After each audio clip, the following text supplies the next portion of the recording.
Hi babe! So, get ready with me para gawin ang makeup look na to. So, classy makeup look siya, guys. First is primer para maganda yung lapat ng makeup sa skin natin. So, for my foundation, ito yung gagamitin ko from Starway again and again and again. Kasi ito lang naman yung foundation na meron ako. So, blend na natin siya. Full coverage tong foundation na to, te. Yan.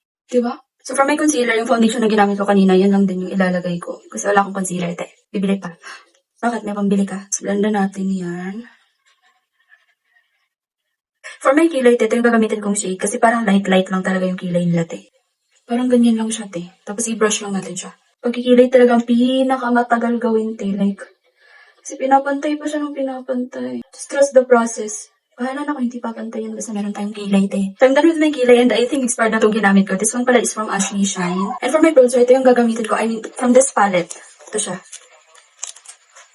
Ito yung shade na to. So, dito lang natin siya ilalagay. Ayan. Sobrang pigmented nito kaya hinihingi lang tayo sa paglalagay. So, dito naman sa kabila. Ayan. Light lang talaga ito kasi tignan nyo naman yan. Sobrang pigmented niya. Wait, ayusin ko siya kasi meron siyang mga harsh line. The nose contour. So, kapag mag-nose contour kayo, magsisimula kayo dito sa taas, pababa. Para maganda. O, diba? Instant rhinoplasty, te. Contour lang ang kailangan mo, te, para tumangasin mo. So, bago tayo mag-blush, proceed muna tayo sa eye makeup. For eyeshadow, brown-brown yung atake niya. Tapos, darker shade naman dito. Tapos, talagyan din natin dito sa underneath. Underneath. Wait lang ha. Tapos, talagyan natin siya ng Shining Shimmering Splendid dito. Ganyan lang. Tapos, blend lang natin siya ng maayos para hindi magkaroon ng harsh line. Tapos, nilagyan ko lang pala siya ng black eyeshadow dito. Dito lang, like a very light lang. Yan. Then, for my lashes, ito yung gagamitin ko from Shadow Yewo. Basta ito. So, i-curl ko muna yung lashes ko. Tapos, maglalagay ako ng mascara. Then, cluster lashes. Lalagay na tayo ng mascara. And may mascara pala is from Says Lady. So, next naman is ilalagay ko na yung cluster. So, ganyan yung atake niya, te. Natural lang siya. So, I'm done with my lashes. And look at that. Diba, sobrang ganda.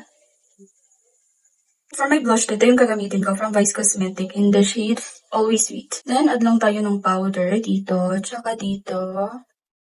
And powder contour. And powder blush.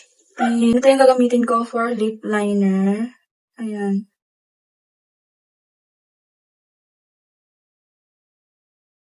Tapos ito naman from JMCY. Dito ko siya ilalagay. Ayan. Then lip mousse from BYS. Dito lang.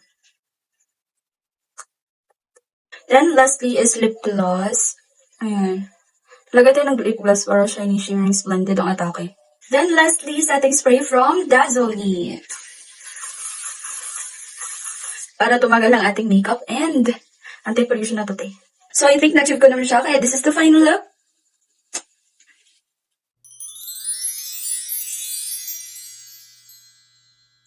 Please heart, share, comment, and follow for more. Bye!